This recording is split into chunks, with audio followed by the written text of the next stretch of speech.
ବାହା ଆଗରୁ ମୋ ମମି ସବୁବେଳେ କହୁଥିଲା କି ତୁ ଯଦି ସକାଳୁ ଉଠି ସାରିଲା ପରେ ସୂର୍ଯ୍ୟ ଦେବତାଙ୍କୁ ପ୍ରଣାମ କରିବୁ ନା ତାହେଲେ ତୋର ପୁରା ଦିନଟା ଭଲ ଯିବ। ଆଗ ତ ମୁଁ ଶୁଣୁନଥିଲି, କିନ୍ତୁ ଏବେ ଭାବୁଛି ମମି କଥା ଶୁଣିବା ନିହାତି ଦରକାର ଥିଲା। ହାଇ ଏଭ୍ରିୱାନ୍, ଜୟ ଜଗନ୍ନାଥ। ମୁଁ ସଭା ୱେଲକମ୍ କରୁଛି ମୋର ଆଉ ଏକ ନୂଆ ମିନି ବ୍ଲଗ୍କୁ। ଆପଣମାନେ ଭାବୁଛନ୍ତି କି ଆଜି କ'ଣ ଇଏ ଝାଡ଼ୁ ଧରି ୱେଲକମ୍ କରୁଛି? ହଁ, ଯେହେତୁ ଦୀପାବଳି ଆସୁଛି ତ ମୁଁ ଝାଡ଼ୁ ଧରି ବାହାରିଗଲି ଘରର ସଫାସଫି କରିବା ପାଇଁ।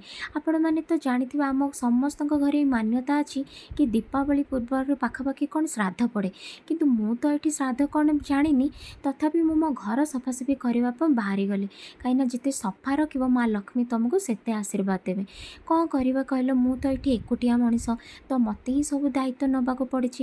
ଆଉ ବାହା ହେଇସାରିଲା ପରେ ଲାଗୁଛି ତ ଯେମିତି ସବୁ ଘରର ଦାୟିତ୍ୱ ମୁଁ ହିଁ ନେଇଯାଇଛି। ତ ମୁଁ ଏଠି ଡେରି ନ କରି ବାହାରିଗଲି ସଫାସଫି କରିବା ପାଇଁ।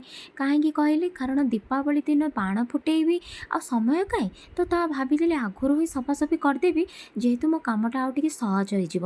ଦେଖୁଛନ୍ତି ତ କେତେ ଜାଗାରେ ମୋତେ ସଫା କରିବାକୁ ପଡ଼ୁଛି। ହେ ଭଗବାନ, ଘରକୁ ଏତେ ସାମାନ ଆଣିବ କାହିଁକି? ଏଇ ଦୀପାବଳିରେ ସଫାସଫି କରି କଷ୍ଟ କରିବ ହିଁ କାହିଁକି? ଆରେ ନା ନା, ମଜାକ କରୁଥିଲି। ଘର ସଫା ରଖିଲେ ମନ ଶାନ୍ତି ବି ରୁହେ, ଆଉ ମା ଲକ୍ଷ୍ମୀ ବି ଆଶୀର୍ବାଦ ଦିଅନ୍ତି। ତ ସଫାସଫି କରିସାରିଲା ପରେ ମୁଁ ଏଠି ବାହାରିଗଲି ଖାଇବା ପାଇଁ। ପେଟ ପୂଜା ନିହାତି ଦରକାର ଆଜ୍ଞା। ହଉ, ଭିଡ଼ିଓ ଭଲ ଲାଗିଲେ ସବସ୍କ୍ରାଇବ୍ କରନ୍ତୁ।